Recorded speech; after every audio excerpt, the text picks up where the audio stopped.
አለይኩም ወራህመቱላሂ ወበረካቱ። ውዶቼ እንዴት ናችሁ? ሰላም ነው አለን አልሐምዱሊላህ። ዛሬ ለኢትዮጵያ የሚጠቅማችሁን እቃ ይዤ መጥቻለሁኝ።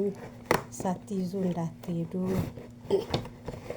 አሪፍ ነው። አብሶ ለገጠራማው አካባቢ የሚጠቅም ሶላር ይዤላችሁ መጥቻለሁኝ ውዶቼ። በጣም አሪፍ ነው። ኢትዮጵያ በጣም ስለሚያስቸግር ማብራት በሶላር የሚሰራ ማብራት በቅናሽ ዋጋ ይዛችሁ እንድትሄዱ፣ የማይጠቅማችሁን ይዛችሁ የማይጠቅማችሁን ኮተት ምናምን ሰብስባችሁ ከምትሄዱ እነዚህ ረከስ ያለውን ነገር ገዝታችሁ ይዛችሁ እንድትሄዱ እመክራችኋለሁ። እና አሪፍ ነው። ያው ይሄ ፀሀይ ላይ የምናደርገው ሶላር፣ ይሄ ደግሞ ማብራቱ ነው እና በጣም አሪፍ ነው ውዶቼ። ሳትይዙ እንዳትሄዱ። በጣም ይጠቅማችኋል። አብሶ ለክፍለ ሀገር ወደ ገጠራማው አካባቢ ማብራት ለሌለበት አካባቢ በጣም አሪፍ ነው እና ይዛችሁ ሂዱ። ቅናሽ ነው ዋጋውም። እዛ ደግሞ አለ ግን ውድ ነው። አንድ ሁለትም ደግሞ ኦሪጅናል ነገር አናገኝም። እዚህ ከገዛን አይቀር ቀለል ያለው ነው።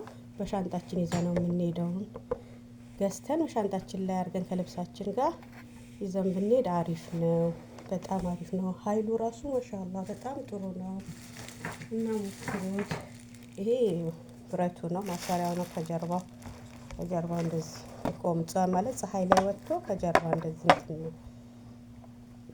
እንደዚህ አቁመነው ፀሀይ ላይ እንትን እንለዋለን። ከዛ ቻርጅ አድርጎ መብራት በሌለ ሰዓት ሀታ አዲስ አበባ ራሱ መብራት በሌለ ሰዓት በጣም ይጠቅማል እና ወላሂ ሳትገዙት አትሄዱ። ሀይሉን ራሱ እንዲያው አያችሁ፣ ሀይሉ ራሱ ማሻአላህ ነው። ሀይሉ ራሱ በጣም ማሻአላህ ነው እና ውዶቼ ይዛችሁ ሂዱ። የማይጠቅም ኮተት የማይጠቅም ጨርቅ ከመግዛት ይሄ የሚጠቅማችሁን ነገር ገዝታችሁ የሚጠቅማችሁን ነገር ገዝታችሁ ይዛችሁ ብትሄዱ ብዬ እመክራለሁ።